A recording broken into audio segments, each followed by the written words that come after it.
अक्सर बजट शब्द सुनते ही हम जैसे लोग सीधे इस चर्चा से स्वयं को किनारे कर लेते हैं कि यार हमें क्या ही फर्क पड़ेगा।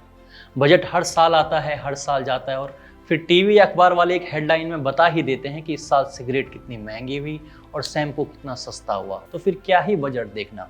और फिर जब बात किसी राज्य के बजट की हो रही हो तो इससे तो हमें वैसे भी क्या मतलब, लेकिन नहीं, इस बार बात उत्तर प्रदेश के बजट की इसलिए करनी पड़ रही है क्योंकि इस बजट ने पूरे देश का ध्यान अपनी तरफ खींचा है। क्या है इसमें ऐसा खास और कैसे इस बजट ने अन्य राज्य सरकारों को नसीहत दे दी है, आज के वीडियो में इसी पर बात करेंगे। नमस्कार, मैं अभिषेक, आप देख रहे हैं द पैम्फलेट। दोस्तों, 7-8 साल पहले की बात होगी जब उत्तर प्रदेश में सरकार द्वारा पैसा देने का अर्थ या योजना बनाने का मतलब सिर्फ एक विशेष समुदाय तक ही सीमित हो जाता था। बजट में हज सब्सिडी, हज हाउस निर्माण, मदरसा निर्माण, मौलवी को वेतन, कब्रिस्तान, मस्जिद, ये टर्म बहुत ही कॉमन रहते थे और नॉर्मल ही माने जाते थे। ये वक्त था मुलायम सिंह यादव और फिर उनके बेटे अखिलेश यादव के समय का। ये मैं अपनी तरफ से कोई बात नहीं फेंक रहा हूँ, ये पूरे डॉक्यूमेंटेड फैक्ट्स हैं और इन पर आपको आसानी से कई आर्टिकल मिल जाएंगे। अधिक जानकारी के लिए आप वीडियो के डिस्क्रिप्शन में जा सकते हैं। खैर, साल आता है 2017, योगी आदित्यनाथ उत्तर प्रदेश के मुख्यमंत्री बनते हैं। धीरे धीरे काम शुरू होता है, फिर इसी के परिणाम स्वरूप योगी फिर से 2022 में मुख्यमंत्री बनते हैं। और आज 2025 में उत्तर प्रदेश की इकोनॉमी का स्टेटस ये है कि योगी सरकार ने 8 लाख करोड़ रुपए से अधिक का बजट पेश किया है। ये राज्य के इतिहास में अभी तक का सबसे बड़ा बजट है। पिछले साल के मुकाबले देखें तो सीधे 10% ग्रोथ। अब आप सोच रहे होंगे कि इन्होंने सिर्फ 8 लाख करोड़ का एक बड़ा फिगर सुना और चले आई वीडियो बनाने। नहीं, आपको बताते हैं इसमें है क्या। सबसे पहली बात तो ये बजट रेवड़ी फ्री है। रेवड़ी फ्री मतलब फ्री वाली कोई घोषणाएं नहीं है, जैसा कि आजकल ट्रेंड स्थापित हो चुका है कि फ्री रेवड़ी बांटते रहो। अब इससे हो क्या रहा है कि राज्यों की वित्तीय हालत खराब हो रही है। हिमाचल प्रदेश की तो खबरें आपने आए दिन सुनी ही होंगी, कभी सैलरी नहीं आई, कभी पेंशन रुक गई और बाकी भी कई चीजें। तो उत्तर प्रदेश की सरकार ने किया क्या कि सिर्फ ऐसी योजनाओं पर फोकस किया जहां सरकार को राजस्व तो मिले ही, वो बात की बात है, लेकिन पहले इंफ्रा मजबूत हो और लोगों को इससे रोजगार मिले। अब राज्य बहुत बड़ा है और इसके पास रिसोर्सेज अधिक नहीं है। रिसोर्स कैसे?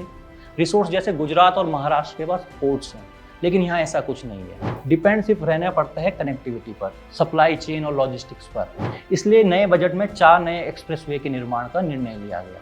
अब योगी सरकार के लिए लक्ष्य ये भी है कि उत्तर प्रदेश की अर्थव्यवस्था को $1 ट्रिलियन तक पहुंचाना है।